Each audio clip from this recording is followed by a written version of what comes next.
a little bit chilly and windy, and I am up the top of the backbone of French Pass road on the way down to French Pass, which is like a wharf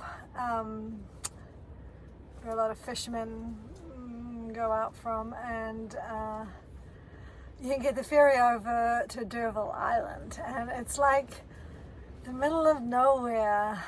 It's beautiful and stunning, and I just woke up this morning. I thought, yes, I'm going to drive out there. I had a free day, and yeah, it just makes you feel amazing out here. It's incredible. I've passed 2 cars the whole trip, and you feel like you've stepped back in time, and the mountains and the islands everywhere is incredible. Yeah, so I thought I'd stop and make a little video. And I was thinking as I was driving of fear, actually, and I was remembering back to when my children were young and older too, and how you can be what's the word, like,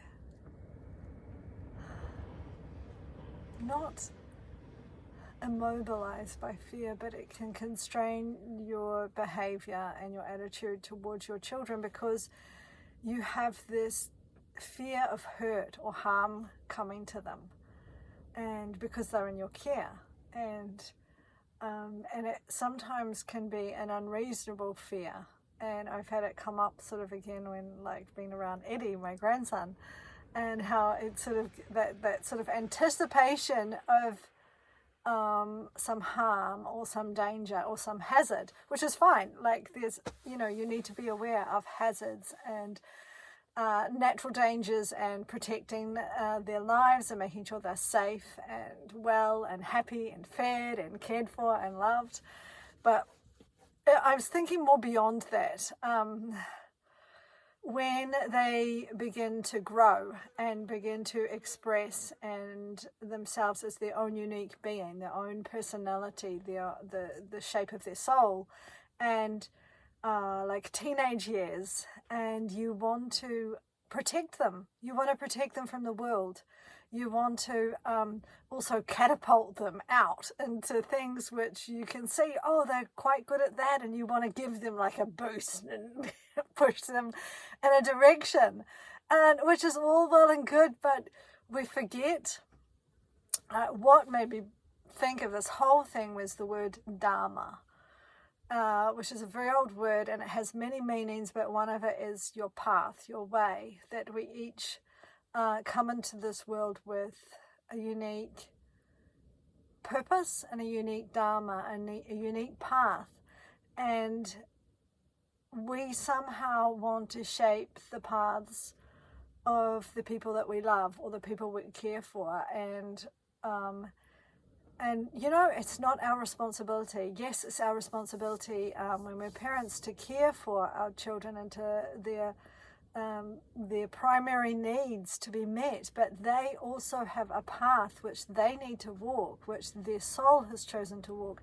and it may involve hurt or trauma or extreme experiences, but this is their path. This is what they have chosen, and we need to sometimes take our hands right off and trust the working of the universe, of God, of whatever you want to call this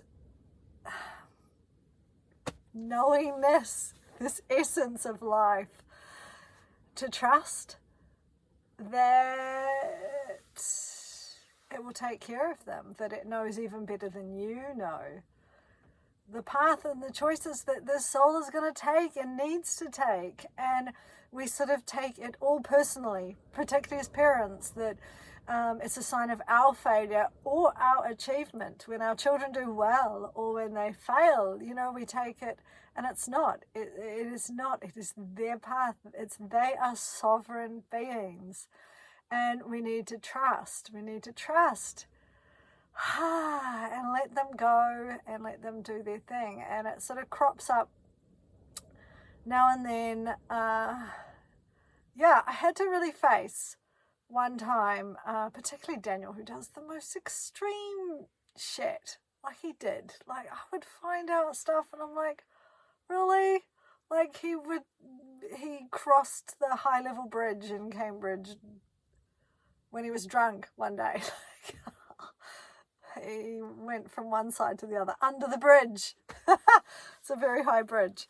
And I'm like, well, I'm glad I didn't know at the time, but there is this drive with each human being, and there's a drive within him that he has to follow his own path. And I got to the point where I'm like, okay, I cannot protect these people that I have so-called in my care. I have to trust and let them go and release them from my fear, from my overprotectiveness, or from my anticipation of what their life should look like. And what achievement looks like to me might vary to what it looks like to them. And you have to literally let go. And the sooner you do that, the better for everyone. Even when they're adults, you still have to let them follow their path and follow their own cycles of karma and learning and growth. And because if they lived this perfect life, there wouldn't be any growth, there wouldn't be any excitement, there wouldn't be any extremes. And that's what it's all about.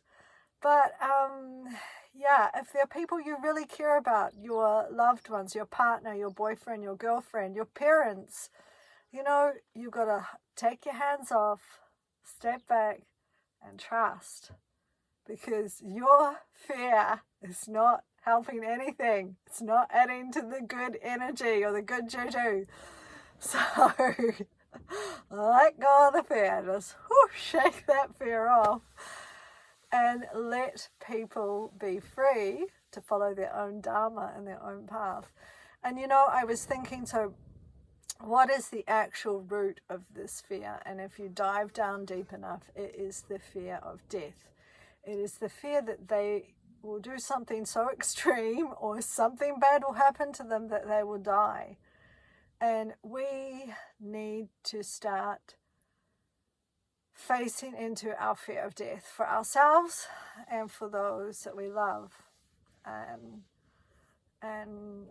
yeah, I'm talking to myself here too, of truly, going down that rabbit hole of letting go of the fear of death and the fear of the death of others, and understanding the essence and the eternality of our beings, of our souls, that we do in some shape or form continue to live on, and we also can have the ability to recognize each other in that shape or form. And hello, fly. Well, this is the video with no distraction, no cars, no people walking past, but we have a fly. And it's like winter. But oh well. Yeah, I'll just stop there. And yeah. Let me know what you think. I'm happy to have a conversation with anyone who wants to have a conversation about this whole issue of letting go of fear of actually particularly with regards to your children or your loved ones, because it's a biggie. Okay.